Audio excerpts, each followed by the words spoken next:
Gav? Gav! Don't tell me there's more of the bastards. Oh, fuck.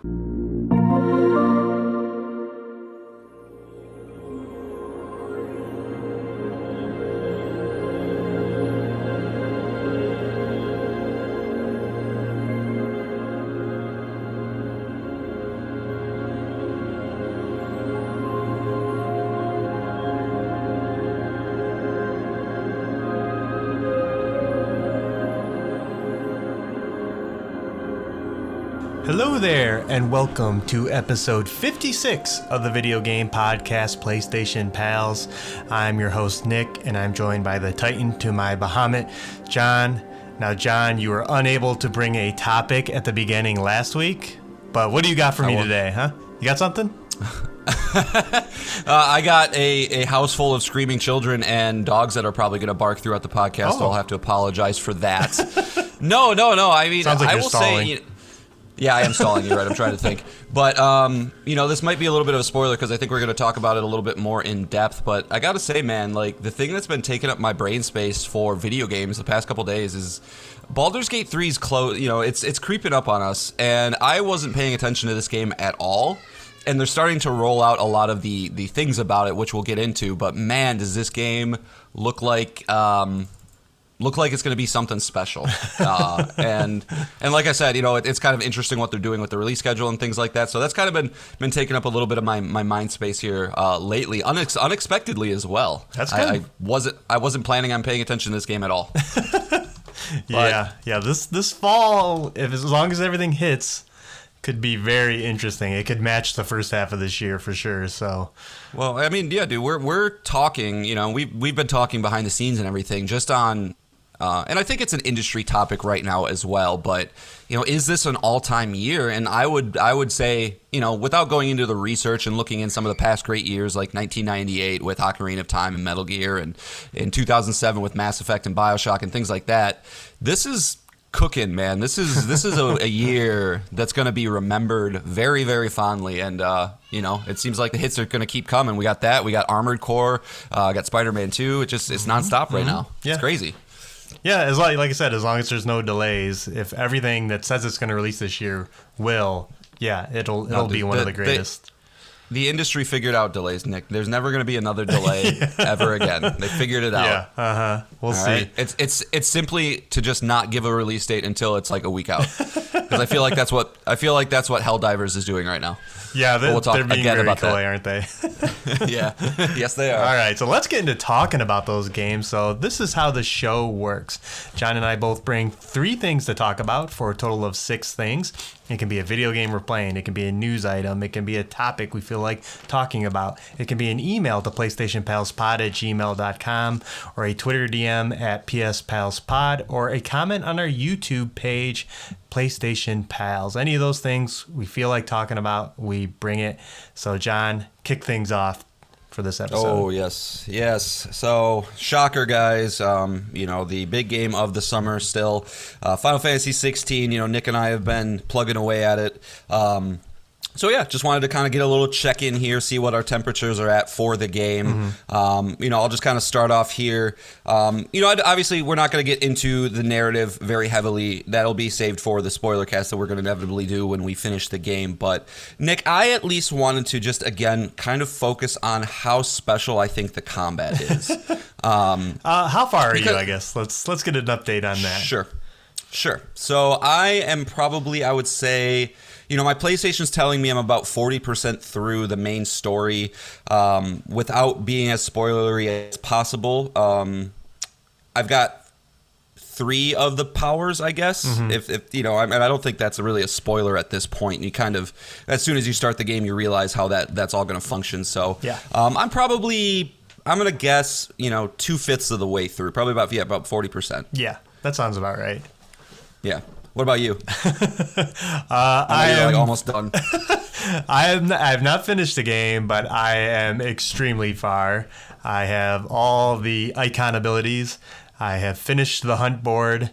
I am cleaning up side quest, and then I will be going into the main, the what looks to be the final mission in the game. So So Ooh. I'm very far. Nice. Did you get a good evening in last night? Yeah. Sounds like you did. Yeah. Okay, I got nice. a good 4 to 5 hours in, and I'm pushing to the finish line here, so I should be done with it this weekend. Okay. Well, I'll let you cover a lot of the stuff then, but I'm just gonna, like I said, want to focus on the combat Sure, because I do think that this is a very special system that they crafted with this game. Again, you know, it's known, but this is Ryota Suzuki of Devil May Cry Kombat fame, so you knew you were going to get something special in here. But I just want to highlight how fluid and beautiful the systems and everything work together. You know, when you start this game and you play the demo, it does seem like it's going to be very surface level and really not going to be much more than maybe some button mashiness. Mm-hmm. But as you start to unlock these icon abilities and, like, you know, okay, now I have 2. Oh shit, I have 3 now. So you're really alternating between these 6 special moves and, like, watching their meters and figuring out, you know, if you can stun an enemy and then unleash some of your ultimates on them to really do some damage, and just different smooth things like that. You know, while that's all going on, you're using basically a blink dash move where you're zipping around to different people as quickly as you can. If you have Garuda equipped, you can pull them close to you. It's just so good to the point where every single encounter that I come across, like, that almost seems like the reward for me. Because again, as we talked about last week, you know, there are some light RPG elements in this game. I wish that sometimes when you got, you know, you finished a fight or you come across a chest, you're going to get something unique. You really never do, with rare exception. But that's okay, because I think the combat is so fun that the reward of just getting a little bit more experience points so that I can go into my skill tree and upgrade one of the abilities that I really like, whether that's mastering ignition or, you know, adding in one of the icons like ultimate moves, for lack of a better word, which is a much longer cooldown, but it's really going to destroy everybody in your environment. Mm-hmm. It just allows a very, very fun way to adapt the combat to the way that you want to do it. Yep. And feels very good when you just pull off a nice clean set of, you know, dash, special, dash, over here. Oh, I killed everybody. I'm the man. It's just, it's very, very good. And yeah, it's pulling me through the game for sure. And then you add all the other extra elements of the narrative and stuff too that I think are you know, have their ups and downs, but they're pretty awesome as well. It's turning into everything I hoped it would be. It's very fluid, and it's great to just find your rhythm, like experiment with all the moves and the different icons, especially now that you have 3. You can switch between 3 in combat. It's just about, finding what works best and then just unleashing hell on whoever you're fighting, you know? So, and then, like I said, you just unlock more and more options as you unlock more and more icons.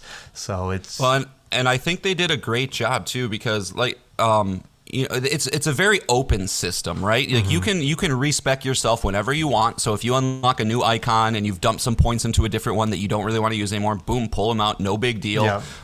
You know, they just allow you to do that. Or if you find a move that you really, really like with one of the icons, but you don't want that equip that icon, you could spend some experience points, master it up, so that you can then equip that specific move to a different icon to kind of carry that forward. Yep. So, you know, they allow you to play around with it so that you can, you know, make Clive the way you want to, and I really appreciate that kind of stuff, because if you come across a game that you really like the combat, but they handcuff you in different ways to make you kind of, I don't know, play a less than ideal way, it always feels a little bad. But there's none of that going on here, and I just gotta applaud them for it. No, it's definitely the RPG. The most RPG part of the game is how you can spec your Clive, and I'm sure as we get in here, there'll be, you know, posts of like the perfect build for Clive. Like, look at this combo you can do if you equip these icons, put these abilities in these slots, and you can pull off a continuous combo that just does X amount of damage, you know, with certain weapons, you know. So,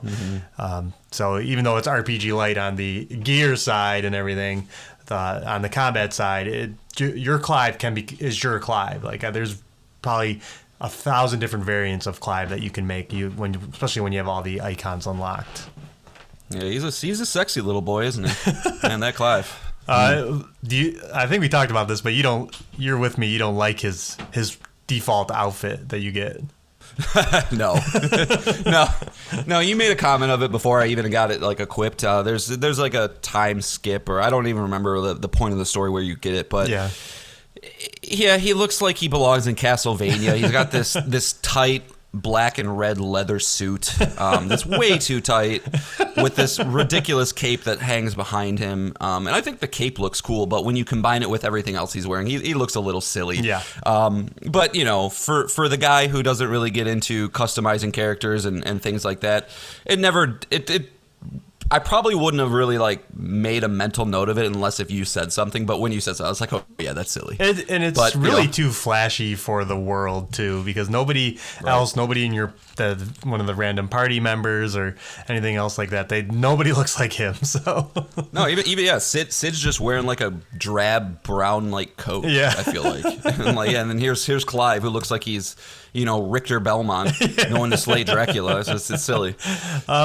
Are you bummed that there are no status effects in the game other than the stagger system? Like there's no poison.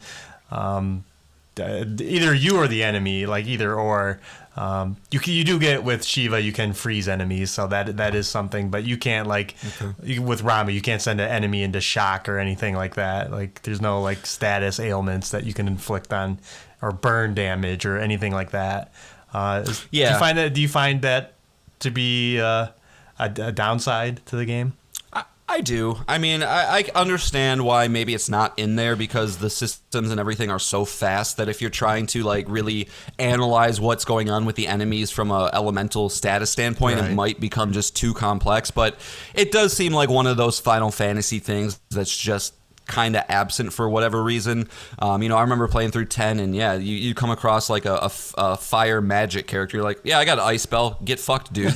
And you just you throw it at them, and they're done. Right. And so and that kind of builds off like another Final Fantasy thing that, Cure, Curaga, Cura, like that evolution of the different spells that you would get to, like, you start off just like basically with a little squirt gun with a water attack, and then you're unleashing a waterfall onto people later in the game. Right. So like that kind of stuff not being there, it hurts a little bit, but it's softened very much by just the funness of the combat itself. Sure. I got a question for you, and if you don't want to say it, I understand for spoiler reasons, but do I eventually get a cure spell, or am I stuck with potions the entire game? You are stuck with potions, so you will get the ability to carry more, and they'll be more potent. As long as you do the side quest, again, with the side quests show up as like green exclamation points in this game, but if you see a side quest that has the plus sign in the middle, do those, because that's how you get your mount. That's how you get these better blacksmith. You can upgrade the blacksmith, and how you can upgrade your potions and their potency. So make sure you do quests like that. Okay. Yeah, I will. I mean, weirdly enough, like one of the worst parts of the game are the side quests, but I do every single one of them just because they're so easy. So I'll keep an eye out for that. But that's like that kind of stuff. Yeah, it's a little bit of a bummer. I liked having a party member in old Final Fantasy games or something like that, where they're like, hey, you're my healer, man. Just like when I'm fucked, you heal me. Like 12 was a great system, right? Because of I can't remember what the gambit system, thank you. Where you could just like say to a specific party member, hey, if my health is below 40%, you cast Cura. Right. And it's like, that's great. Like, because you just never have to worry about it. But Torgal does do a little bit of healing, but it's not enough to really, I feel like, make an impact. No.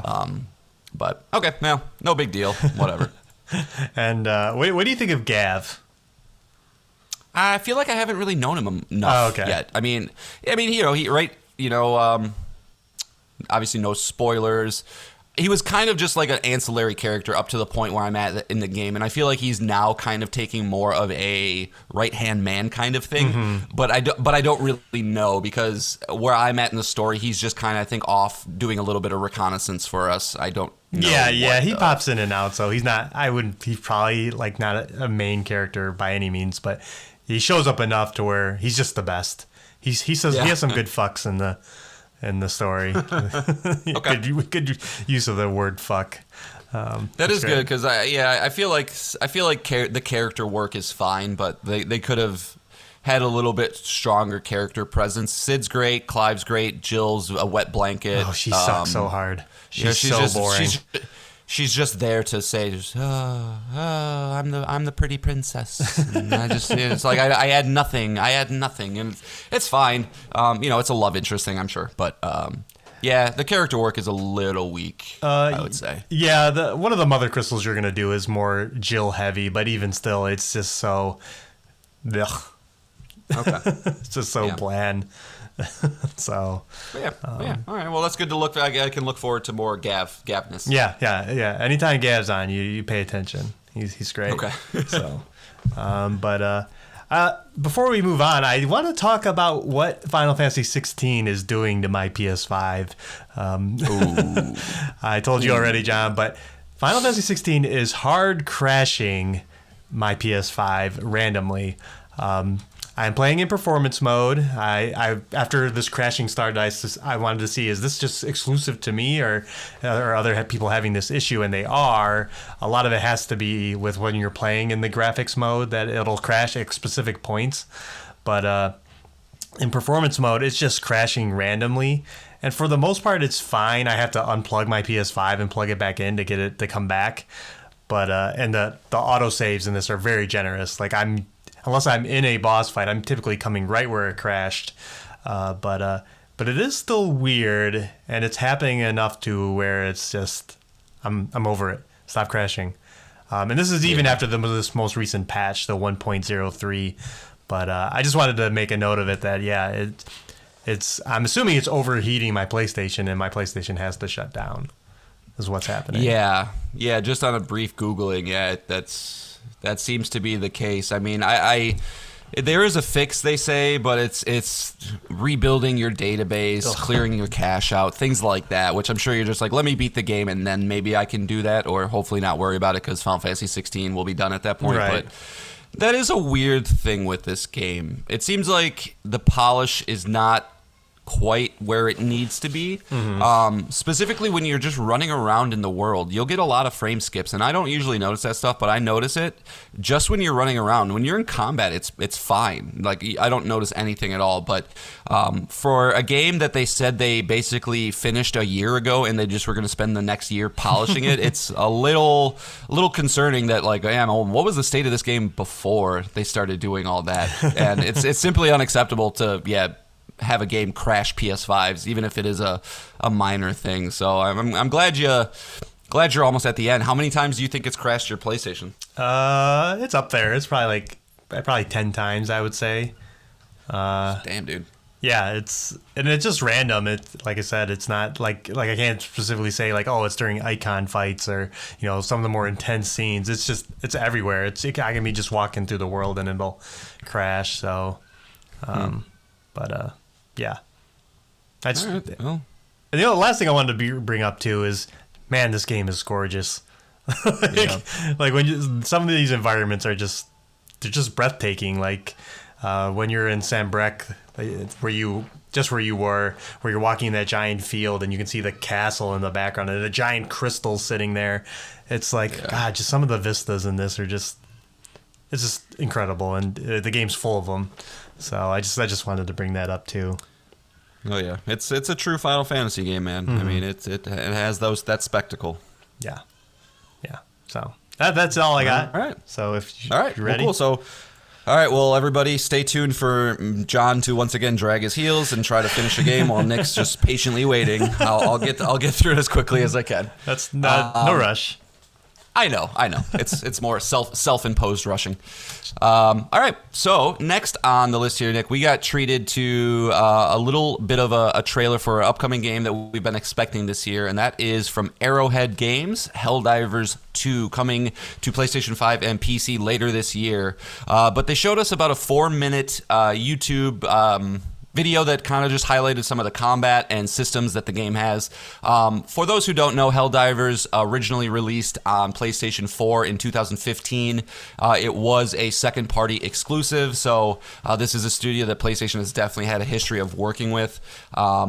So I wouldn't be surprised, man, Nick. I think this is one of those teams that, like, if Helldivers 2 does well, Sony's going to be like, yeah, we want you. We're going to buy you. So we'll see on that. But, just surface-level thoughts initially, Nick, and then I'll get your thoughts. I mean, this is a third-person, team-based co-op game where you're kind of think Starship Troopers, where you're kind of, landing on a planet, killing a bunch of huge bugs, people dying left and right. But kind of what are your overview thoughts of the little video we got, Nick, and does this make you want to play this game anymore? It's funny because we kind of glanced over this when it was in the PlayStation Showcase, and I think this point was made in another podcast, Rebel FM, where Arthur on that show said that the overall downness of the showcase, since our expectations weren't met, that a lot of things in that showcase that would have shown better anywhere else kind of had that taint to it, including Foam Stars, which I had to apologize about, and including this game too, which looks really good. Like, it does look great. Like, it kind of reminds me of Returnal in how it plays and how the UI looks, and they're both Unreal Engine games, so that could be why. But it looks great. I love the drop animation of your character, how he loads into the world. You come out of a drop pod that shoots to the planet, and then your guy just pops out of it. I love the armor design. It looks hectic as hell. I'm sure that game will be insane when there's a horde of bugs and you got 4 guys just shoot. I think it's 4. Yeah, 4 guys shooting. Yeah, 4. All at once. That it'll probably be really crazy. But I don't know if it's for me, because if it's very co-op heavy, I'm kind of past playing games with other people, I'll admit. So I don't know if that part's for me, but everything they showed, I like when developers present their games like this with them talking over the systems, over gameplay footage and kind of explaining what's going on. I thought it looked great. It looks like a really good game. If it hits this year, which I think it will, it looks fairly long, in the footage they've shown. So, could be a great game.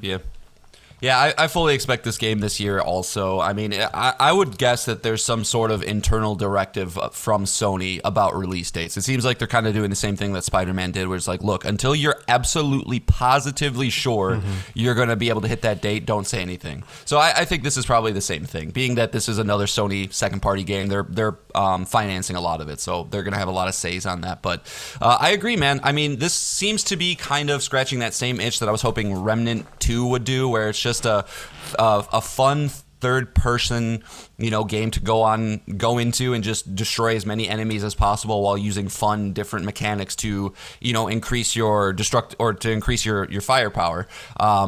It's obviously a major shift from the first game, which was top-down, into this third-person perspective, but it does seem like they're retaining a lot of what made that game what it was.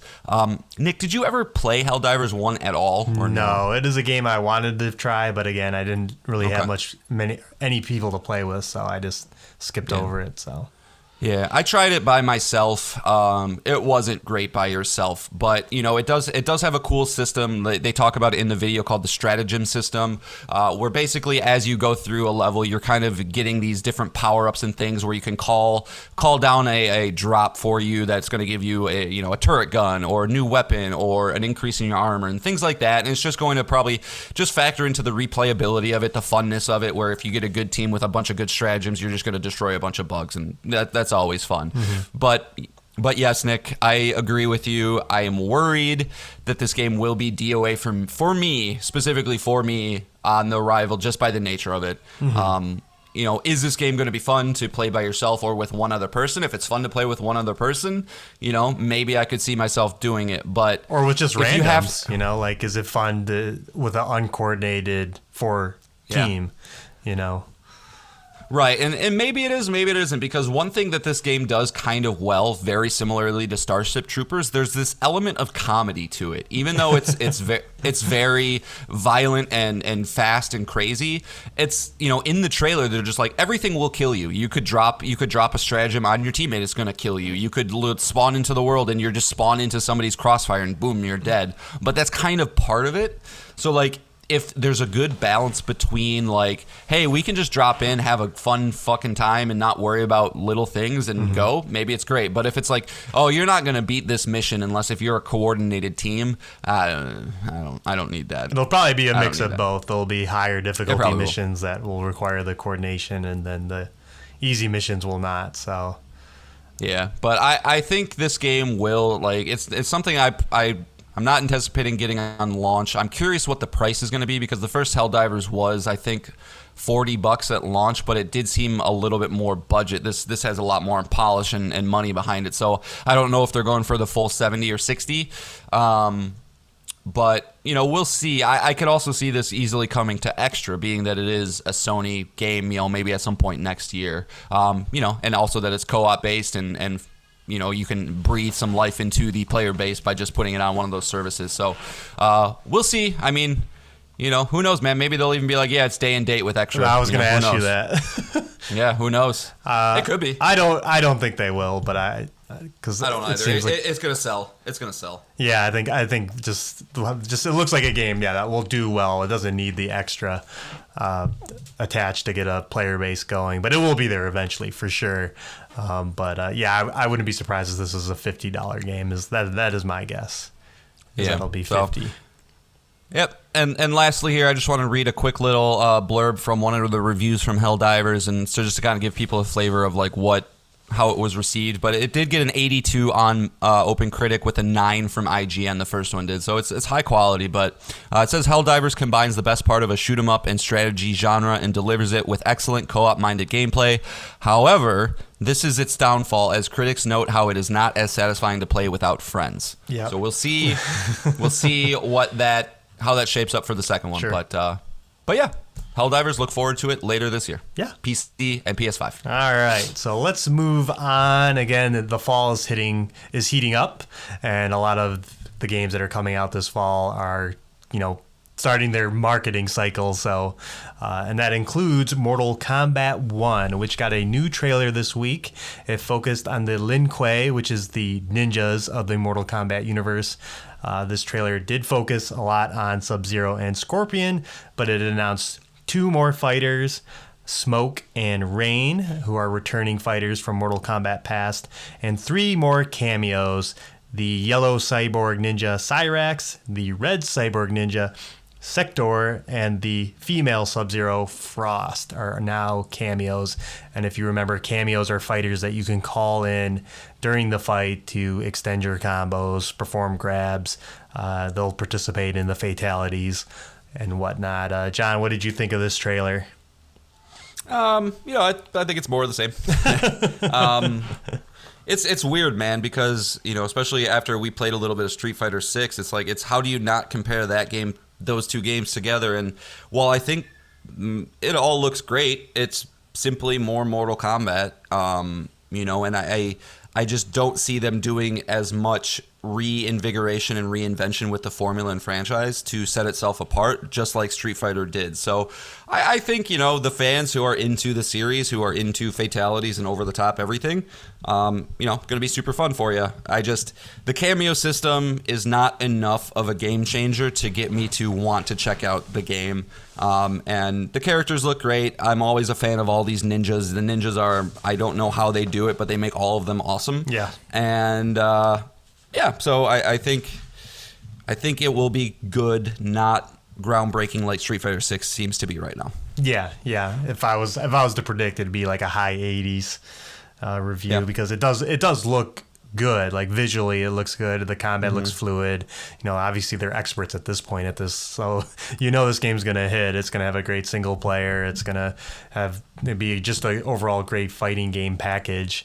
But is that enough? As we mentioned when it was announced to get more people to play it with a Mortal Kombat game, just not even 2-3 years ago released. Will they get more players in? But again, we're no Homelander or Omni-Man. Yeah, what the hell? They'll be announced before it launches, but right, drum up that hype right before launch. Yeah, but it looks to be coming together. Even if it isn't John and I's jam. But before we move on, I wanted to ask you, John, what is your favorite MK Ninja? Good question. So, like I just said, they're all fucking dope. if I'm going OG, like when I was a little child playing Mortal Kombat 2, it's definitely Reptile, but that was during a time when it was just the three of them, Scorpion, Reptile, and Sub-Zero. But if I were to say, it's gotta be Noob Saibot, dude. Noob Saibot was my main, if you were to say that for a little kid. I just loved his little teleportation smoke move where you pop up right behind him and grab him and like slam him onto the ground. You just keep doing that over and over again, and people get real mad. And I just like that it's... Tobias Boone backwards, which I don't know. I think, is that Ed Boone's full name? It could be, yeah. I'm pretty sure it is, but... Yeah, so, Yep, Ed Boone's name backwards. So, like, there's that little thing to it, too. But, he's black. He's got a bunch of smoke. He's just kind of, Yeah, he fights with his shadow. Like, that's neat, Yeah, super cool. So, I gotta throw out my man Noob Saibot, because he's pretty sweet. All right, yeah. Mine is Reptile. I was into reptiles as a kid, so a ninja that would take off his mask and reveal his reptile face and then stick his tongue out and eat their heads was pretty gnarly to me. Yeah, and spit acid and all the things that he could do. He could turn invisible. God, that was... I remember, dude, it's so funny, fighting games back in the day, before the internet, before, like, you just knew what the moves were. You'd just button mash, and then all of a sudden, you'd be like, how did I do that? Right. I remember with Reptile, I think it was a pretty complex, like, button entry to get him to turn invisible, but I did it once, and I remember spending, like, 2 weeks trying to fucking replicate it again. I could never do it. Could never do it. I thought, I was like, oh, I'm gonna win every single fight if I can just turn invisible. Right. But couldn't do it. Yeah, and not like it's an advantage, because you can't see yourself either, so it's not like right. It's honestly advantage. probably an advantage for the computer, because like there's like, I know where you are. Right. It's coded. Right. Yeah. Or when you're playing someone else, they're just gonna spam moves and they'll hit you eventually because you don't know where you are.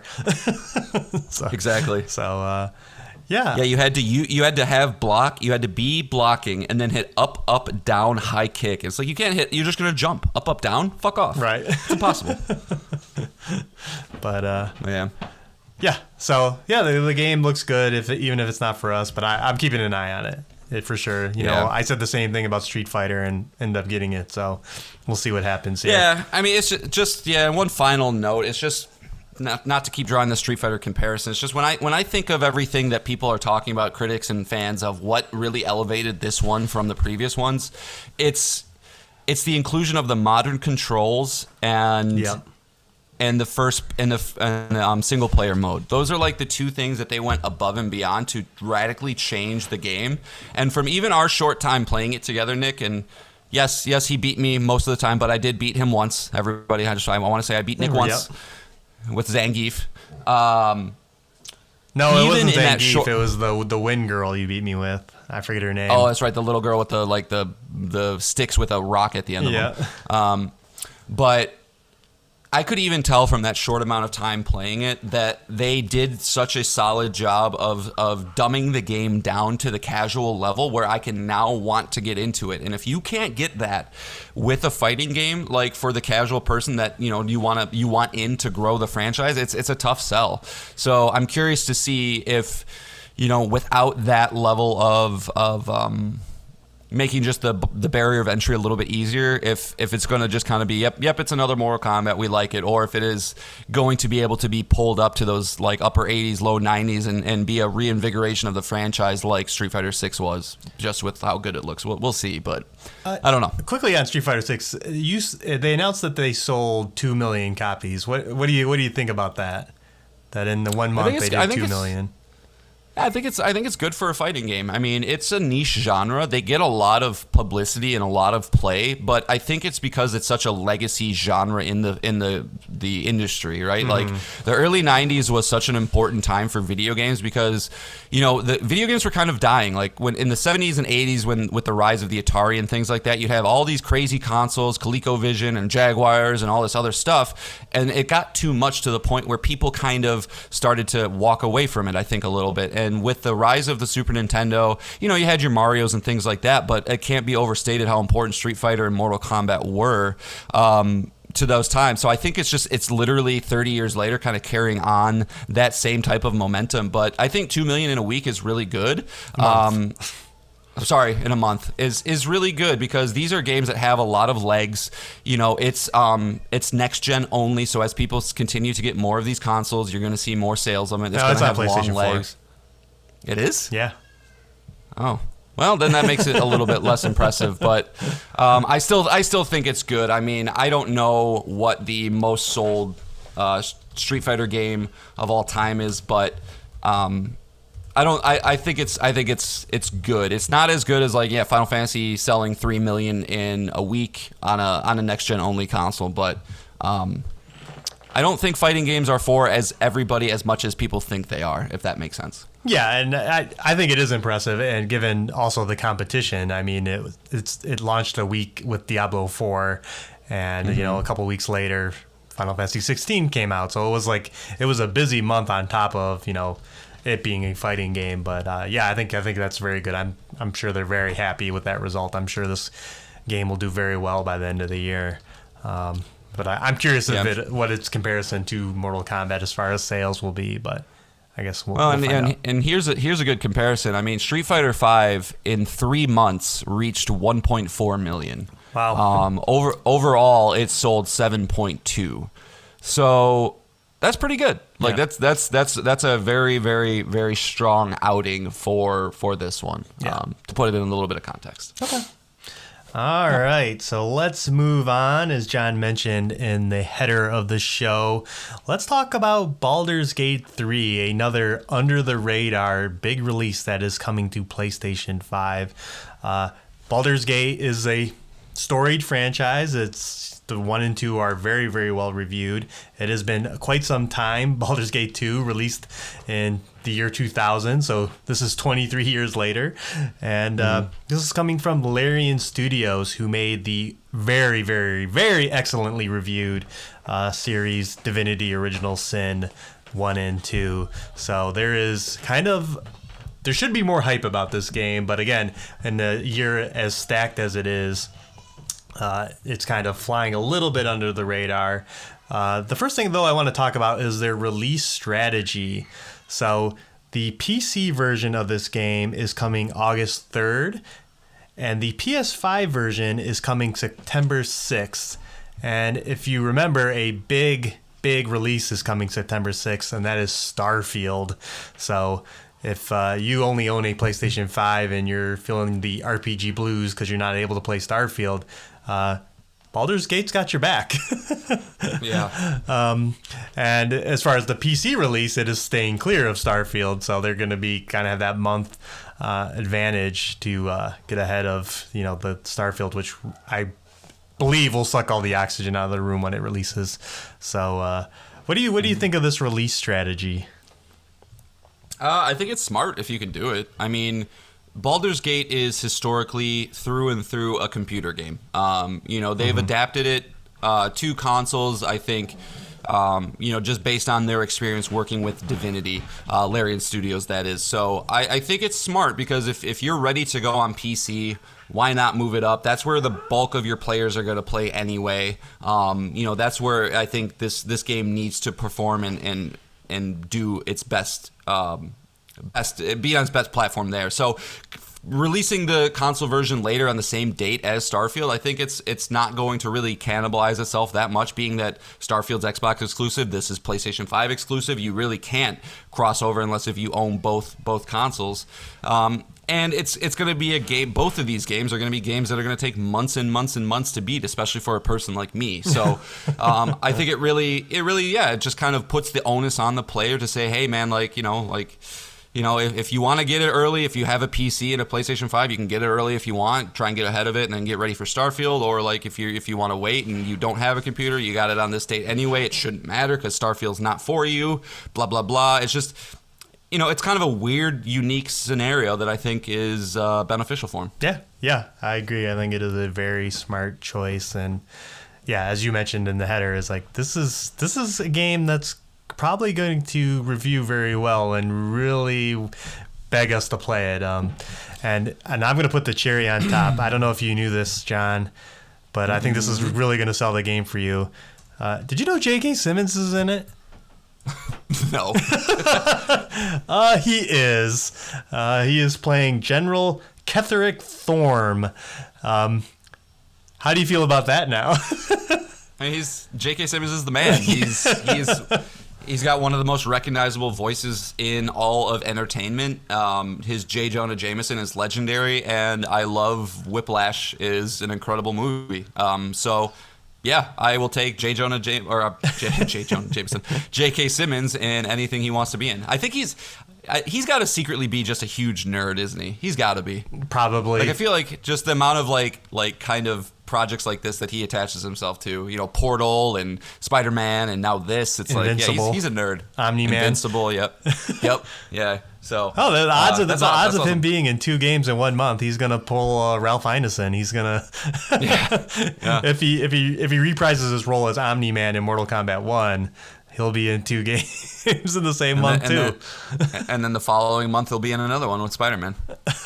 Yeah, but that's not him. So, it's not him? Are you sure? I believe that is not him in Spider-Man, the video game franchise. I guess you probably would have a pretty good, like, easy voice to replicate if you just have a gruff voice, but all right, well, that's 2 wrong I got today. But yeah, how do you feel about this game overall? I know we had a failed attempt at playing Divinity Original Sin 2 together, but how do you feel about this game? They had a launch trailer. They showed that you can have sex with a druid in its bear form. You know, again, this is another imminent release. You know, it is. Wow, is it a month from now? No, or is it? I mean, and on PC, it's less than a month from now. Oh yeah, less than a month and 2 months for PS5. So 2 months, okay. 2 months for PS5. Sorry. Yeah. No, you're good. Yeah, like I said at the top, man, this game is doing something to me in the same way that Divinity did too, where I know if I give this game the respect that it deserves and learn as much as you need to enjoy its systems, it's truly probably going to be something special. But do I have the time to do that? Mm-hmm.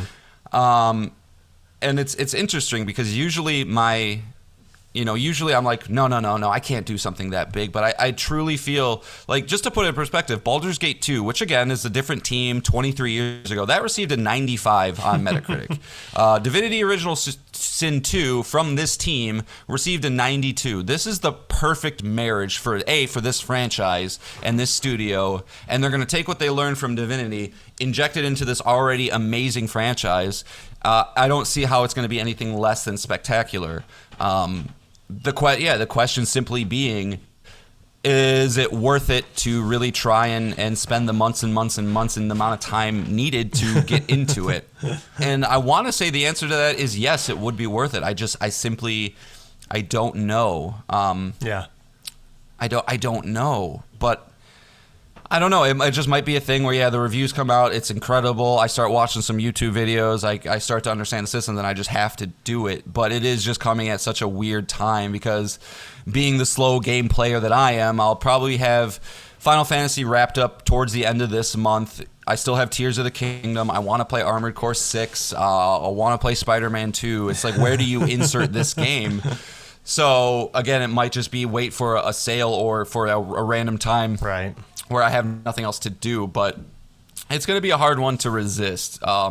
Just watching some of the little videos that they put out the last couple of days, they showed this new origin character, like the dark, what's it called? I'm blanking. It's like the Dark Urge or something. Yeah. Like that. Yeah, the Dark Urge, and it's just like the amount of I'm the guy that doesn't care about customizing characters, but like just watching some of the things that you can do with this, it's like, oh my god, dude, you can really fucking make this any which way you want. Like the way that they talk about the stories in this game, where it's just like there's so many different branching paths depending on how you interact with the world, how the story is going to unfold, what character you choose, what build you like. There's almost a crippling amount of choice in a game like this.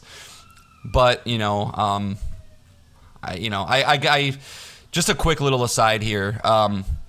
It reminds me of a board game that I got into with my sister and my brother-in-law called Gloomhaven. If you're a super duper duper nerd, you might have ever heard of it. It's like this $160, 40-pound box board game that's incredibly in-depth. We had to literally spend an entire day watching 8 hours of YouTube videos to learn the game and its systems, but once we did, it was the single greatest board game experience I've ever had in my life. It was this like long 150 mission campaign thing that carried over and over and over and over again. And this is probably just that version of that in video game form. It truly is a D&D style game, which are intimidating but rewarding if you're willing to accept that. And it's gonna be a hard feeling for me to shake, to just like not want to play this game. I don't know, man. Time is my enemy. Yeah. Again, yeah. I think that what you're getting to is exactly it. It's like, where will we be on September 6th? Will we not be playing anything? Will you have wrapped up Tears of the Kingdom and Final Fantasy 16, and then you're like, well, here we go. I'll do it. I'll get into this other big... the other side is like, I want to play Starfield almost only for the show, like to be able to have a good concrete analysis on that game because of how important it is for Xbox in the industry. It's like I kind of want to get into it only for that reason. Maybe not ever beat it, but like check it out. So yeah, there's that on top of it also. Yeah, and if all these we review well, we keep just bringing up Armored Core, but for whatever reason, if Armored Core is a stinker, you drop it, right? If Starfield stinks, you drop it, and then if this game's good, you play it. If this game's bad, you drop it. It'll be interesting how everything shakes out. But yeah, if everything hits, it's like, oh God, I got to make a decision here. Yeah. Dumb, sexy video games. Yeah. Told you, man. It's an all-time year. It's we're talking about the second half of the year like we talked about the first half of the year. It's like, oh, I don't know, I got Dead Space and then Resident Evil and then Tears of the Kingdom and then Harry Potter and got all this stuff and then the middle of the year was, okay, now I got Street Fighter 6 and Final Fantasy and Diablo, and then it's kind of like, oh my God, stop it. Yeah. Stop it. Yeah, and kind of similar to Helldivers, we kind of didn't say much of this. I think it was shown at Summer Game Fest, and we didn't say anything about it really. We're just like, oh, it's Baldur's Gate 3, but it's like, it's Baldur's Gate 3 and it's coming to PlayStation 5. Like, that's a big deal. So, yeah. Well, until I seeing all the videos and things, and like, there's one thing that this game, like, it is, like, I put fantasy in bold in quotes. Like, the level of fantasy is unrivaled. Like, you just watch a little trailer of this and you have these big hulking, crazy looking eldritch beast things, with this. It looks insanity. So I think I kind of just wrote it off initially because of our experience with Divinity and just how intense that game was. I was like, no, I'm not going to do this. And now after this slow drip feed of how amazing everything looks, it's like, God damn you. God damn you, Larian. Yeah. So. All right. So, it's a game to keep an eye on. So we will be doing that for sure. So, but... all I gotta say is thank God that for some reason this is ineligible in our fantasy league too. Because if you pick this up, it's gonna be this game is gonna be a 93 or 94. I feel it in my loins. Yeah, I know it. It's ineligible because it was an early access game. So, which is just like lame though, isn't it? Like, yeah, we put in early access so you can't bid on it. It's like, all right, I guess. Yeah, that's fair. Whatever. Plenty of games to bid on it, as we mentioned. All right, ready to move on, Nick? I am. Let's do it. All right, so we have a little bit of a legacy topic here for you guys. So, longtime listeners, there's dozens of you out there, might remember about 7 months ago, Nick and we outlined the top 10 games for PlayStation 5 that you absolutely have to play if you have a console. And so we felt like it was time to revisit that to kind of have a little discussion, see if there's anything that we can remove, insert, so that we can keep that top 10 list as viable for you guys as possible. And just to keep everybody on the same page, the list as it currently stands is God of War Ragnarok, Hades, Returnal, Astro's Playroom, Elden Ring, It Takes Two, Spider-Man Miles Morales, Horizon Forbidden West, Cyberpunk 2077, and Control. So, Nick, I'm going to kick it over to you. Obviously, we're going to kind of, if we have any games that we think we want to add into this list, we're going to discuss. And, obviously, part of that will be which game needs to be removed. Right. So, Nick, I have 4 games written out that I think I might want to make an argument for with one... Yeah, with one extra that's just like, I don't think it should be on the list, but I want to note it just because. And actually, I'm just going to throw that out right now because I don't think it should be in the list, and that's The Last of Us Part 1. If for some reason you haven't played The Last of Us, go play it. It's really good, but I don't want to put it in this list because it is a 10-year-old game at this point and just a remake of that one. So I think that one can kind of just exist a little bit as an honorable mention for. And I believe we did the same before. And I do want to make that caveat is like once we can't insert games that were eligible before. Yeah. Right. So like, and I want to do this every 6 months. So any games that we played in the last 6 months that we think are eligible, I think you make a case for it. You know. Cool. So, but yeah, The Last of Us Part 1, we obviously didn't feel to put it in the initial list, same thing. But obviously, if we expanded this list, it would be in there. But yeah, right. Our love of The Last of Us is well documented on this show. Sure is. It sure is. How many games do you have written down, Nick? Oh, boy, I'm really doing this off the cuff. I have 2. I would think I would make an argument. Well, 3. I'll say 3. That potential. Okay. Well, now I take that back. Maybe 5. All right. Okay, good. Well, then why don't you go ahead and get us started off? What's the first game that you want to discuss? Let's just go with Persona 5 Royal. Okay. I don't even have that one. It is a PS5 released game. As we talked about earlier this year, I played it and I loved it. There is not a single JRPG in our top 10 list here. So I would like to place it in, and I concur. And in my opinion, these are the games that are pretty low on this list that we have right now that can be removed, and that's Spider-Man Miles Morales, because I believe it'll be removed in 6 months. Forbidden West, It Takes Two, and Control, I think, are the weakest on our list. Would you agree? Yeah, I have 3 of those 4 also highlighted as the weak ones. I don't have Forbidden West, and I have Astro's Playroom. So that might okay, but at least we know of 3 that we're kind of in agreement with. Yeah. With Control, It Takes Two, and Miles Morales. Yeah. Yeah, because obviously we love Ragnarok, we love Hades. You just completed Elden Ring. I don't think your mind has changed on that. Cyberpunk. No, you probably will never get that one off the list. Sorry. So the next FromSoft Souls game comes out. Yeah. Cyberpunk 2077 is about to get a huge update in a few months here, so I think it'll still be eligible as we say, like one of the greatest PS5 games. So I think those games are all kind of safe here. So I don't know if there's a specific one or if you don't think this should be on the list, but no, I would say probably the first one to go for me would probably be It Takes Two. Okay. So I think inserting Persona into the It Takes Two spot is a good call. All right. So we'll put it in there. It might be removed if we can make a case for another game, but it is on the list right now. What do you got? All right. Neon White, baby. Neon White. I can understand this not making the list because of how different it is, but I think that's part of what makes it so special.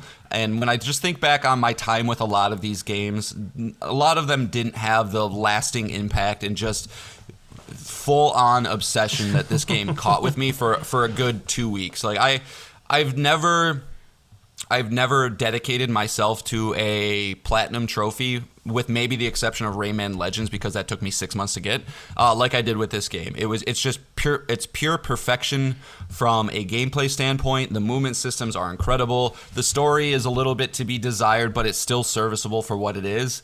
And I think it's a more impactful, more better game for me than something like Control or Astro's Playroom. Like when I think back on my time with Astro or my time back with Neon White was definitely a more impactful thing for me.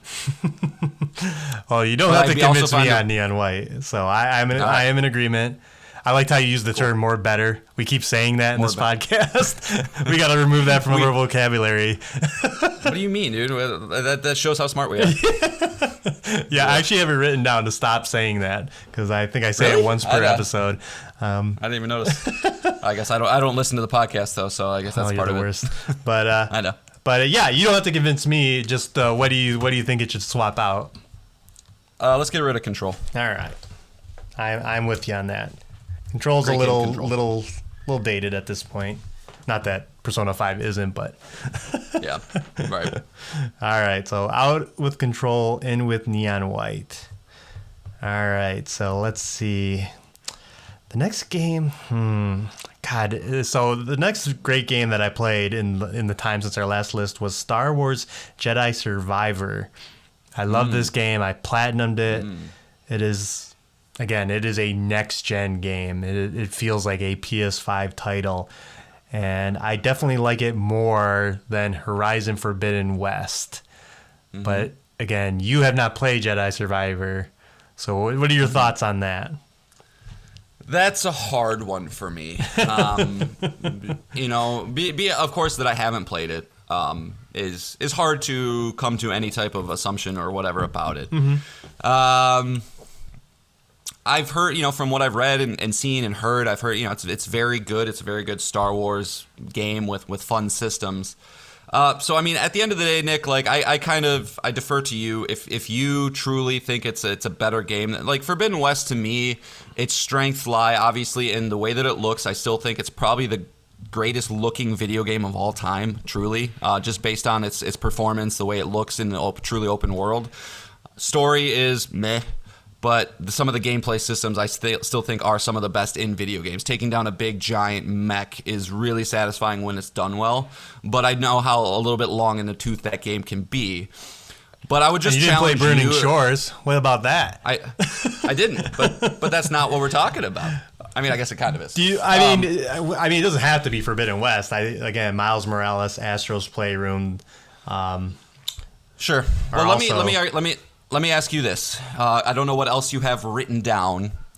Would you put Jedi Survivor above Resident Evil 4 or Dead Space? As a video game, yes. Yeah. You would? Yeah. Okay. What about Final Fantasy XVI? How are we feeling on that?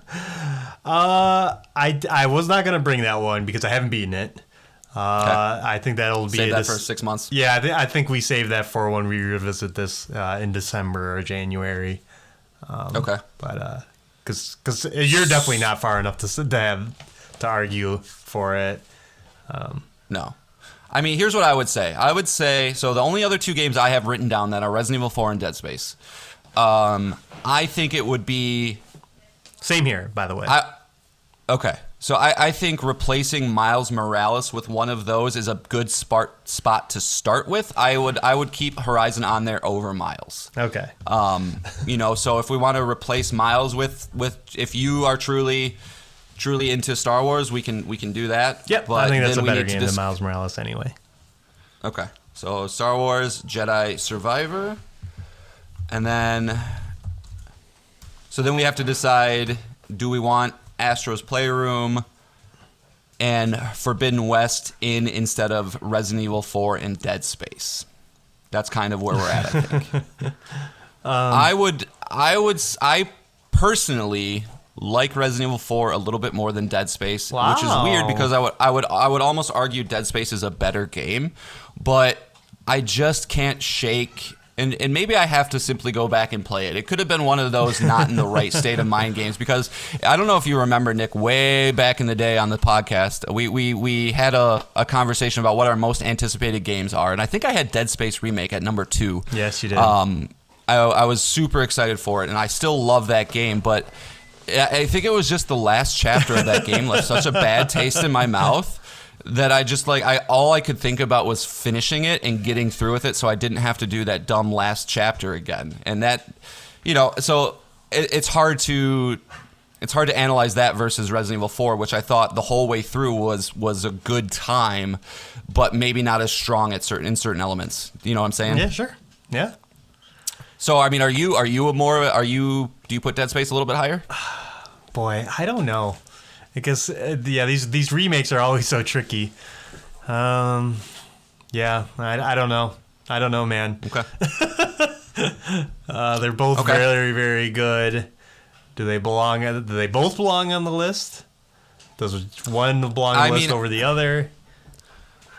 If you were to leave it in my hands, I would probably remove Astro and Forbidden West and put them both in there. Probably. I think they're both solid, really, really, really good games top to bottom. You know, Forbidden West is great, but with the lack of story, I think it might displace it a little bit. I don't think there's anything wrong with having them both in there, but I know you haven't really said much about Astro, and it's a perfect package, but you know, is it worthy to stay in the top 10? Right. At this point, yeah. I mean, Right. that game is great. 2.5 years old now.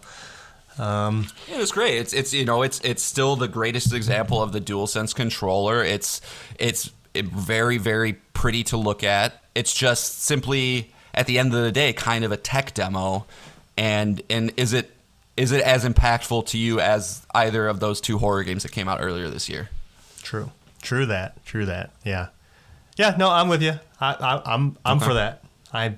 So both of them, Horizon and Astro. Yeah, let's do that. Let's do it. Fuck you, Aloy. Wow. All right. Yeah, we got a lot of horror games here. Well, we're very good at arguing, I guess, because all four got in. Yay. No, that's a sexy list, dude. That's really so. To the new top 10 list for the PS5, according to the PlayStation Pals, we got God of War Ragnarok, Hades, Returnal, Dead Space, Elden Ring, Persona 5 Royal, Star Wars Jedi Survivor, Resident Evil 4, Cyberpunk 2077, and Neon White. That is 10 really, really good games. Yeah. And I thought about bringing Street Fighter 6, but I want to play it more. It's kind of taking a back burner with Final Fantasy 16. But it might come in the next time. Dude, we look at these. The next one's gonna be rough, dude. Because now we're getting to the point where you have to start dropping amazing games, not like really good games, but amazing ones. And we're gonna have probably Street Fighter 6, Final Fantasy 16, Armored Core 6, maybe Baldur's Gate, maybe Spider-Man 2. It's gonna be a tough one. Spider-Man 2. Yeah, no, Spider-Man 2 Spider-Man 2. will go in here for sure. Yeah, it will. But yeah, so no, it's cool. What a great year so far again. But Go play all those games, people. Yeah, I know. So just for the only one I have not played is Cyberpunk. Well, and Jedi Survivor. So I got to play Cyberpunk and Jedi Survivor, I guess. Yeah. And you haven't played Elden Ring. Yeah, and that's that's right. it. Yeah. But that'll never happen because you're a coward. Maybe one day. Maybe one day. And I don't think Jedi Survival will be on here in 6 months either. Because again, I think the fact that I don't think you'll play it ever.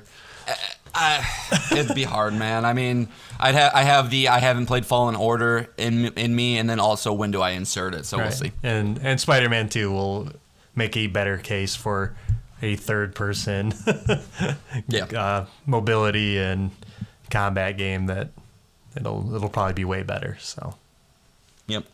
All I'm sorry, much better. There we go. Yeah, more better. All right. It's our brand. It's our brand, Nick. Don't discourage our brand. Yeah. All right, so let's move on to the final topic, and this is going to be a fun one because John does not know what it is.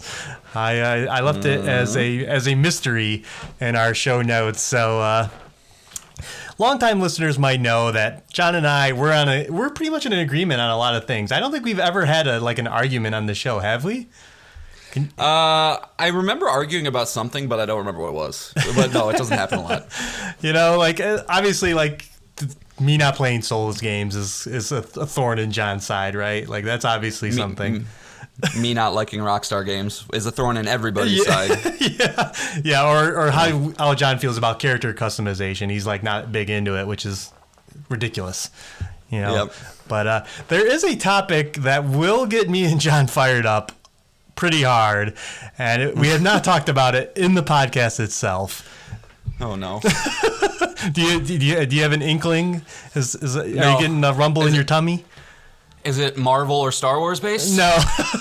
No. Okay. Yeah, that is another one. John's thoughts on those properties, but or franchises in general. But no.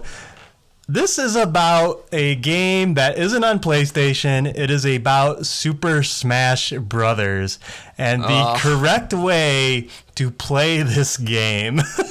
If you're unfamiliar with this franchise, it takes Nintendo characters, Sega characters from everywhere, and they brawl in a 4-person free-for-all where the goal is to knock people off the stage. And this is a argument that has been in the community for a very long time, and that is in regards to items. Items randomly appear on the map, and they can be all kinds of crazy things. They can be a hammer, they can be a baseball bat, they can be a Pokeball that summons a random Pokemon. They can be assist trophies that summon a random video game character. They're awesome. They make the game fun and spontaneous. You never know what's going to happen. Some people might say that, I will lose because of a random item, but I will say to that, just get good. Like, a good player can dodge any weapon, anything in the game that they throw at you, but, Jon doesn't believe this, obviously. He's getting, I can hear him furiously typing away. I can feel anger on the other side of the microphone here. I can feel it coming through my headset. But it's just something that Jon's just straight up wrong about. And the internet in general, too, because I know the internet just loves to play the most boring way possible. Just two characters with limited movesets fighting each other. It's just... play with items, Jon. It's the correct way to play. All right. First and foremost, I think it's important to note there are multiple ways to engage in Super Smash Brothers. Mm-hmm. Are you engaging in a party setting where you're playing with maybe some girlfriends, or maybe it's loud? You have multiple girlfriends. Yeah. Two's better than one, man. I need more than one girlfriend. But yeah, you're playing with some people who maybe aren't super good at video games, and you want to add the items in because it allows for a more even playing field. But when you are playing the game with people who are good at video games, with people who are able to understand all the systems and intricacies that come into play with this game, this is a deep, deep technical game that you can get really good at just with the move set that the character has. And not to mention that there's 75 different characters, so you can kind of play around with the differences that way too. But when you play in that setting, there is nothing worse than when you are having a battle with somebody and you're battling it out and you're reading their moves and they're reading your moves and you're getting little pot shots in here and there, and you finally get an earned victory to then get a Super Smash Ball and fuck you up, dude. That's horrible. That's the worst way to play this game. And maybe that's where it all comes down to, Nick, because I know you play with your girlfriend every once in a while, video games. I don't know if Smash was ever that game. No. I haven't had a Nintendo console in 10 plus years. But whenever I play this game, it is only against people that understand games, and you can get to that level of competitiveness that's really fun, and you can get to that like you do. First off, also, another thing that you have to play in this game is there's no ifs, ands, or buts about it. You have to play stock. You cannot play time. Time is stupid. Mm-hmm.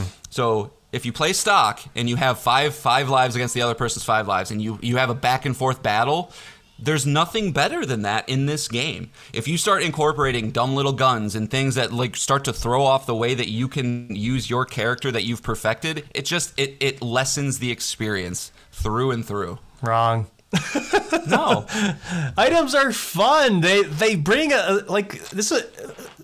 yes, there's a giant amount of characters, there's a bunch of cool stages, and that is definitely a plus to the game too, but items are just that extra element that just makes the game more absurd and ridiculous, and it's part of the strength of it as a fighting game, is how random things can happen all the time, that you can just have Gray Fox from Metal Gear just come out and just start swinging his sword wildly, and you're just going to have to accommodate that, Is there any other game, Nick, that you think it's good to have random things happen at any given time? Because I can't.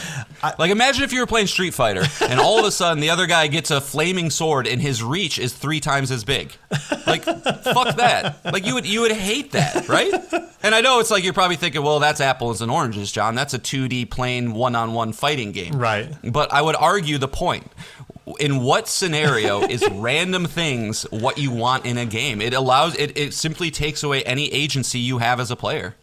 Yeah. How do you? So I'm going to pivot just a little bit, so to kind of expand on the RNG element here. How do you feel about Mario Kart? I hate Mario Kart. Okay. I just want to make sure you're consistent.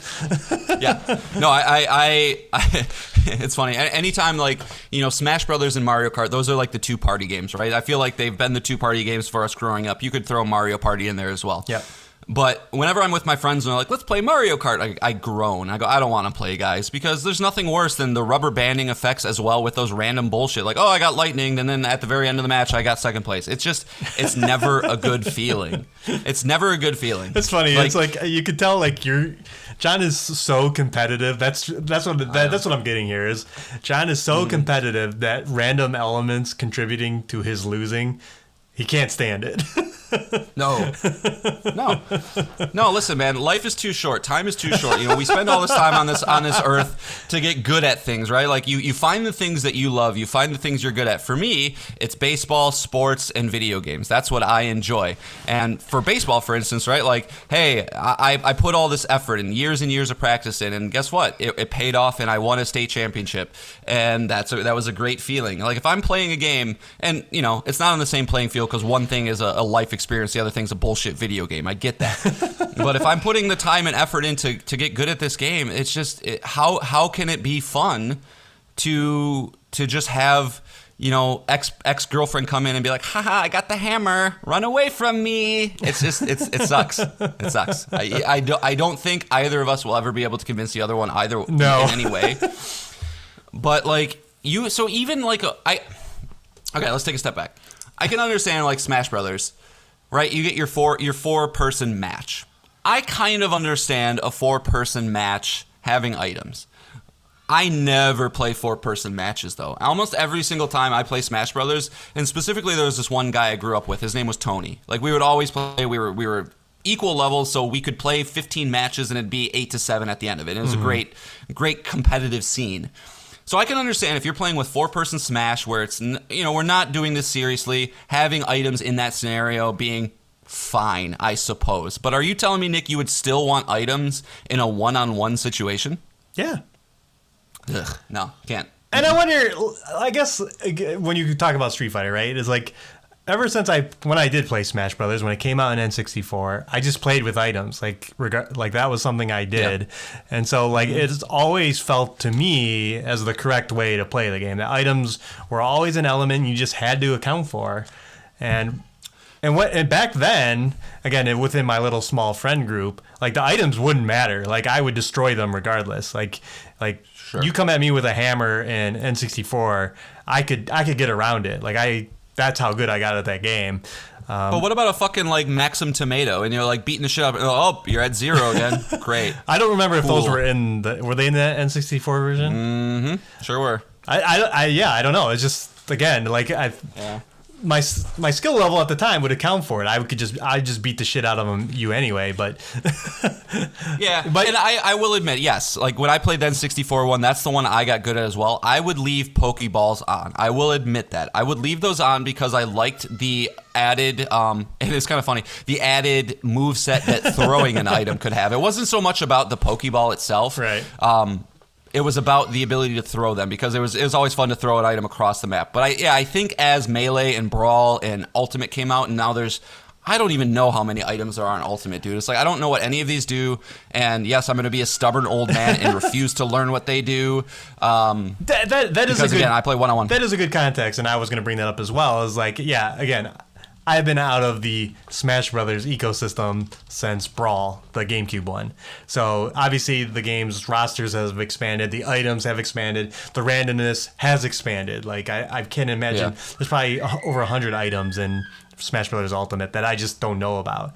So I'm obviously coming from back then when it's like, well, he's throwing a Pokeball. I know everything that can come out of it, as opposed to now with assist trophies and the crazy amount of Pokemon now that it would be like, oh, like I could account for Snorlax coming out of a Pokeball. I can't count on for the hundreds of different Pokemon that are probably going to come out of that Pokeball now that I have no idea about, so That is a very fair point. Yeah, because if you were to say like, hey, we're gonna play N64 Smash with items on, I'd probably be like, fine, like whatever. But like, no, Ultimate, dude, there's no way. I'm looking at the items right now. It's like, okay, you got a super mushroom, you got a heart container, you got a Maxim tomato, you got a superstar, you got a super spicy curry, you got a home run bat, you got an ore club, you got a fire bar. It's like, I get it, but every extra item that gets added removes, in my opinion, the funness that comes with the pure skill and depth that are in the fighting systems. The fighting systems are so deep in those games that you adding this into it reduces that level of, I don't know, ability that you can get with the character. Sure. It's just it's not good. And I just one final point: they don't play with items in legit leagues. So yes, I know, but that's all. They don't like to have fun. Well, this is a good opportunity, I think, for anybody listening to please write in, settle this debate. Let us know, is it worth it to play with items or not? How do you play Super Smash Brothers? Please let us know so that Nick can rub it in my face or I can rub it in Nick's face, because we have an argument going on at work as well. So if we can add any extra layers to that, that's always good. Yeah. Write in, let us know. Yeah. But Nick is wrong.